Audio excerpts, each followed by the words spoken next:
Bicol ang Tropical Depression Enteng sa layong 115 kilometers east-southeast ng Virac, Catanduanes kanina alas 4 ng hapon. Bahagya itong lumakas na may lakas ng hangin na aabot sa 55 kilometers per hour at yung pagbugso ay umaabot hanggang 70 kilometers per hour. Sa ngayon, kumikilos ang bagyo pa northwest sa bilis na 15 kilometers per hour. Sa ating pumapakita ang makapal na ulap sa maraming bahagi ng ating bansa, lalo po sa may Southern Luzon at sa Visayas dahil sa epekto ng bagyo at ng habagat.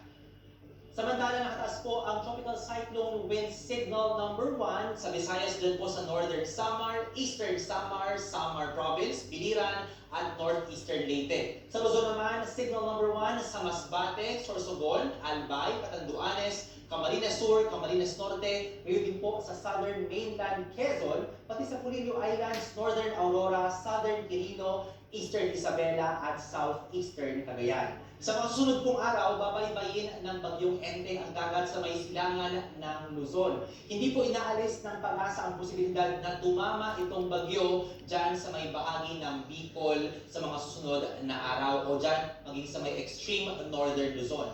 Lalakas pa po ang bagyo bilang tropical storm at aabot hanggang severe tropical storm kapag nasa may northern Luzon at posibleng paglabas nito sa bansa sa Biyernes ay nasa typhoon category na ito.